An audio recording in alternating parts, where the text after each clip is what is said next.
নমস্কাৰ মই প্ৰণৱজ্যোতি নাথ সকলোকে আজি ভিডিঅ'টিলৈ স্বাগতম জনাইছোঁ মৰমৰ ছাত্ৰ ছাত্ৰীসকল আজি মই তোমালোকক ফিউচাৰ কন্টিনিউয়াছ টেন্স সম্পৰ্কে শিকাবলৈ গৈ আছোঁ গতিকে বলাছো আজি ক্লাছটি আৰম্ভ কৰোঁ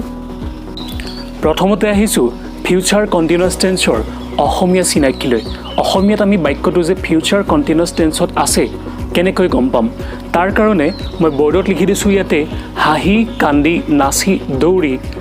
থাকিম থাকিবা থাকিব অৰ্থাৎ হাঁহি থাকিম হাঁহি থাকিবা হাঁহি থাকিব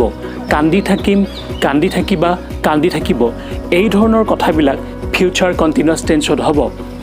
এতিয়া বাক্যটোৰ ৰূপটো যদি তেনেকৈ আছে যেনেকৈ মই গৈ থাকিম মই কান্দি থাকিম মই নাচি থাকিম তেতিয়া আমি বাক্যবোৰ এই ধৰণে সাজিব লাগিব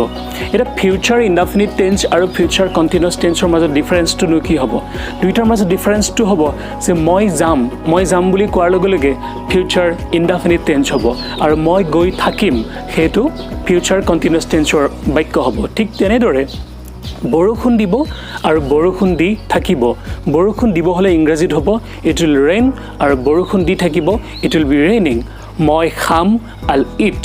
মই খাই থাকিম আল বি ইটিং ইয়াতে মই উদাহৰণসমূহ দি দিছোঁ তোমালোকে চাবা মই গৈ থাকিম ইয়াতে যদি ফিউচাৰ ইনডেফিনিট টেন্সৰ বাক্য হ'লহেঁতেন কি হ'লহেঁতেন এইটো মই যাম কিন্তু মই যামটো ইয়াতে কি হৈ গ'ল মই গৈ থাকিম মই যাম হ'লে আল গ মই গৈ থাকিম আল বি গোয়িং ইয়াত নতুনকৈ কি যোগ দিছোঁ বি যোগ দিছোঁ তাৰমানে ফিউচাৰ ইনডেফিনিট টেন্সত আৰু ফিউচাৰ কন্টিনিউয়াছ টেন্সৰ মাজত ডিফাৰেন্সটো হৈছে যে ফিউচাৰ ইনডেফিনিট টেন্সত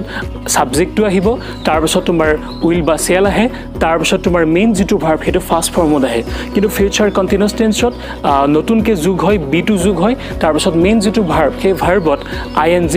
যোগ হয় ভাৰ্বটো বেছ ফৰ্মত আহিব অৰ্থাৎ ফাৰ্ষ্ট ফৰ্মত আহিব আৰু সেইটো আমি ING যোগ দিব লাগিব এইটোক ভাৰ্বৰ ফ'ৰ্থ ফৰ্ম বুলিও কোৱা হয়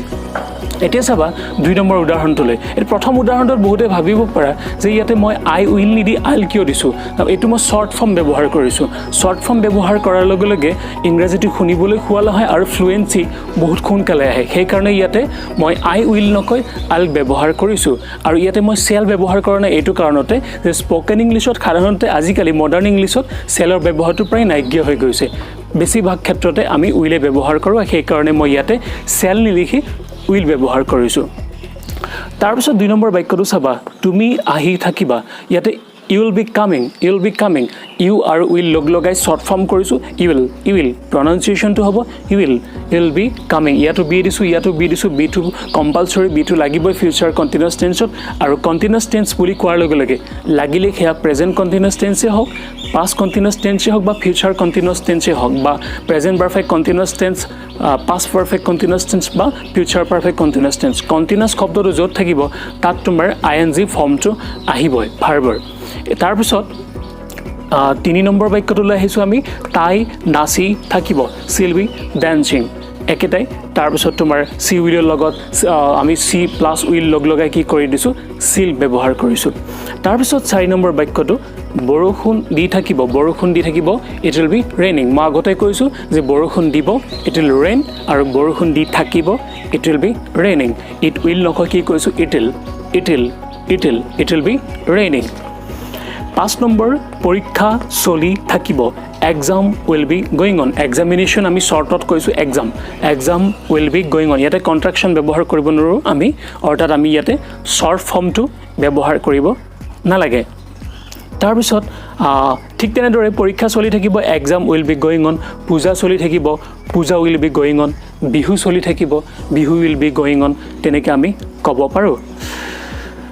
মই বৰষুণত তিতি থাকিম I'll be getting wet in the rain মই বৰষুণত তিতিম I'll get wet in the rain এইটো ফিউচাৰ ইনডেফিনিট টেন্সৰ বাক্য কিন্তু আমি যদি কওঁ বৰষুণত তিতি থাকিম গৈ থাকিম খাই থাকিম আহি থাকিম নাচি থাকিম কান্দি থাকিম তিতি থাকিম দি থাকিবা নাচি থাকিবা খাই থাকিবা এই ধৰণৰ তো থাকিবাটো আছে ইয়াতে বৰষুণত তিতি থাকিম আছে মই ইয়াতে দিছোঁ নহয় থাকিম সেইকাৰণে এইটো তোমাৰ future কন্টিনিউয়াছ টেন্সৰ I'll be getting wet in the rain কিন্তু মই যদি কওঁ মই বৰষুণত তিতিম তেতিয়া হ'ব I'll get wet in the rain এতিয়া আহিছোঁ ফিউচাৰ কন্টিনিউয়াছ টেন্সত নেগেটিভ নাইবা ইণ্টাৰোগেটিভ আমি কেনেকৈ কৰিম বোৰ্ডত মই লিখিছোঁ চাবা ইয়াতে প্ৰথম বাক্যটো সি দৌৰি থাকিব হিল বি ৰানিং নিয়ম মতে ইয়াত যেনে মই তোমালোকক দেখুৱালোঁ যে হিৰ লগত ইয়াতে উইল আহিছে শ্বৰ্ট ফৰ্মটো আহিছে হিল তাৰপিছত বিটো লাগিবই আমাক আৰু ৰানিং ইয়াতে তোমাৰ ভাৰ্বৰ ফ'ৰ্থ ফৰ্মটো আহিছে অৰ্থাৎ আমি মেইন যিটো বেছ ফৰ্মত তোমাৰ ING যোগ দিছোঁ তাৰপিছত চাবা 2 নম্বৰ বাক্যটো সি দৌৰি নাথাকিব ডিফাৰেন্সটো কি আছে 1 নম্বৰটো আৰু 2 নম্বৰটোৰ মাজত 1 নম্বৰটো আছে সি দৌৰি থাকিব আছে আৰু 2 নম্বৰটো আছে সি দৌৰি নাথাকিব ডিফাৰেন্স হৈছে থাকিবটো নাথাকিব হৈছে থাকিব নাথাকিব দৌৰি নাথাকিব খাই নাথাকিব আহি নাথাকিব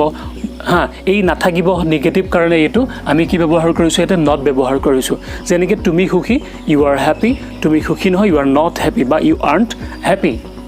ইয়াতো সেই নট ব্যৱহাৰ কৰিলোঁ আমি কিন্তু নটটো আমি শ্বৰ্ট কৰি দিছোঁ উইলৰ লগত শ্বৰ্ট ফৰ্মটো ব্যৱহাৰ কৰিছোঁ he'll be running he won't be running will নটটো কি হৈ গৈছে অন্ট আমি যদি উইল নট কওঁ সেইটো ভুল নহয় আমি এনেকৈও ক'ব পাৰোঁ he'll be running he will not be running বা হিল নট বি ৰানিং বুলিও আমি ক'ব পাৰোঁ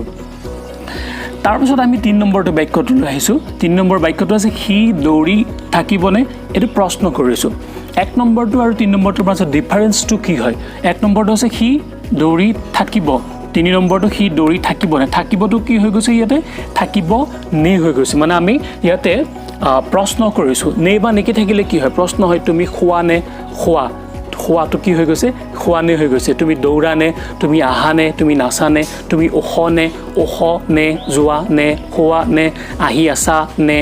জানা নে থাকিলে প্ৰশ্ন হয় বা নেকি থাকিলে প্ৰশ্ন হয় এতিয়া প্ৰশ্নৰ কাৰণে কি কৰিছোঁ ইয়াতে আমি উইলটো আগত আনিছোঁ মেইন যিটো সাবজেক্ট কি আছে ইয়াতে হি আছে হিটোৰ আগত উইলটো আমি ব্যৱহাৰ কৰিছোঁ উইল হি বি ৰানিং বিটো কিন্তু হিৰ পিছতে হ'ব উইল হি বি ৰানিং তুমি দৌৰি থাকিবানে উইল ইউ বি ৰানিং তাৰপিছত 4 নম্বৰটো সি দৌৰি নাথাকিব নেকি দুইটাৰ মাজত ডিফাৰেন্স কি 3 নম্বৰটো আৰু 4 নম্বৰটোৰ মাজত 3 নম্বৰটো হৈছে সি দৌৰি থাকিবনে আৰু 4 নম্বৰটো সি দৌৰি নাথাকিব নেকি সি খাই নাথাকিব নেকি মই আহি নাথাকিম নেকি নাথাকিবা নেকি নাবিলাক আছে ন সেইকাৰণে নেগেটিভ হয় সেইকাৰণে ইয়াত আমি কি যোগ দিছোঁ নট যোগ দিছোঁ এই 2 নম্বৰটোৰ দৰে একেই হয় 2 নম্বৰটো যেনেকৈ তোমাৰ সি দৌৰি নাথাকিব নেকি এইটোৱে বাক্য কিন্তু নতুনকৈ যোগ দিছোঁ আমি ইয়াতে নেকি যোগ দিছোঁ সেইকাৰণে প্ৰশ্ন হৈছে প্ৰশ্ন হোৱাৰ কাৰণে অনটো আগত আহি গৈছে অন্ট হি বি ৰানিং আমি তেনেকৈ ব্যৱহাৰ কৰিছোঁ তাৰপিছত আহিছোঁ আমি 5 নম্বৰ বাক্যটোলৈ 5 নম্বৰ বাক্যটো চাবা সি দৌৰি থাকিবনে নাই বা থাকিবনে নাই বুলি নকবলৈ আমি থাকিবনে নাথাকিব বুলি আমি ক'ব পাৰোঁ ইয়াতে চাবা কি এইটো অল্টাৰনেটিভ কুৱেশ্যন হয় তুমি দৌৰি থাকিবা নে নাই বা তুমি দৌৰি থাকিবা নে নাথাকিবা তাই খাই থাকিবনে নাথাকিব বৰষুণ দি থাকিবনে নাথাকিব মই বৰষুণত তিতি থাকিম নে নাথাকিম এই ধৰণৰ কথাবিলাক আমি যেতিয়া ক'ম আমি শেষত আমি ইয়াতে অৰ নট ব্যৱহাৰ কৰিম যেনেকৈ will he be running or not সি বৰষুণত তিতি থাকিব নে নাথাকিব হা তাই খাই থাকিবনে নাথাকিব will she be eating or not শেষত আমি কি ব্যৱহাৰ কৰিছোঁ অৰ নট ব্যৱহাৰ কৰিছোঁ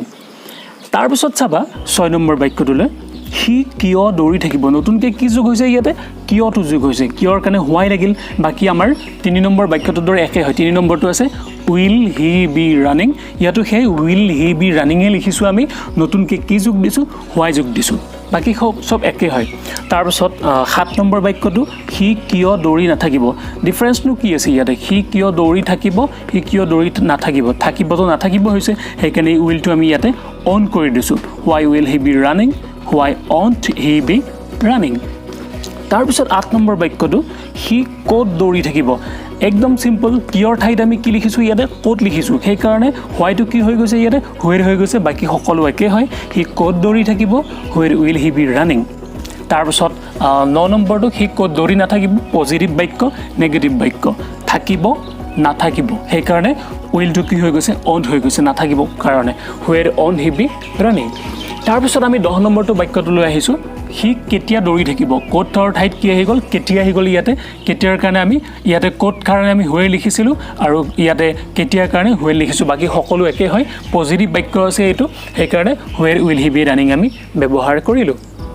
তাৰপিছত আহিছোঁ আমি 11 নম্বৰ বাক্যটোলৈ সি কেতিয়া দৌৰি নাথাকিব সি কেতিয়া দৌৰি থাকিব কেতিয়া দৌৰি নাথাকিব পজিটিভ বাক্য 10 নম্বৰটো আৰু 11 নম্বৰটো নেগেটিভ বাক্য সেইকাৰণে উইলটো ইয়াতে অন হৈ গৈছে when will he be running when on he be running তাৰপিছত 12 নম্বৰ বাক্যটো চাবা কোনে দৌৰি থাকিব উইল বি ৰানিং হুৰ লগত যেতিয়া আমি উইল ব্যৱহাৰ কৰিম তেতিয়া আমাৰ শ্বৰ্ট ফৰ্মটো হ'ব will be running will be coming will be dancing তেনেকুৱা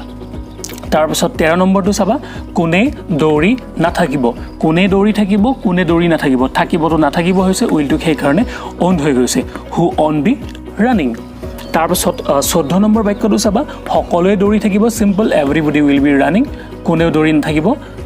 nobody will be running ইয়াতে কোনোবা ভাবিব পাৰে যে এটোটো নেগেটিভ হয় থাকিব নাথাকিব আছে কিন্তু ই নেগেটিভ হলেও আমি যেতিয়া nobody ব্যৱহাৰ কৰিম তেতিয়া not ব্যৱহাৰ কৰিব নালাগে কিন্তু বাকি বাক্যবিলাকত আমাৰ not ব্যৱহাৰ কৰিছো যত নাথাকিব আছে এটো নাথাকিব আছে on হৈছে থাকিব আছে will হৈছে নাথাকিব আছে on হৈছে কিন্তু ইয়াতে নাথাকিব থকাৰ পিছতো আমি will ব্যৱহাৰ কৰিছো on ব্যৱহাৰ কৰা নাই কাৰণ ইয়াতে nobody আছে আৰু nobody যেতিয়া থাকিব যিকোনো ধৰণৰ বাক্যত আমি not ব্যৱহাৰ কৰিব নোৱাৰো মৰমৰ ছাত্ৰ-ছাত্ৰীসকল আজি ভিডিওটি মানে তোমালোকৰ যদি ভিডিওটি ভাল লাগিছে তেতিয়াহলে লাইক কৰি দিবা লগতে চেনেলটি সাবস্ক্ৰাইব কৰিবলৈ নাপাহৰিবা ধন্যবাদ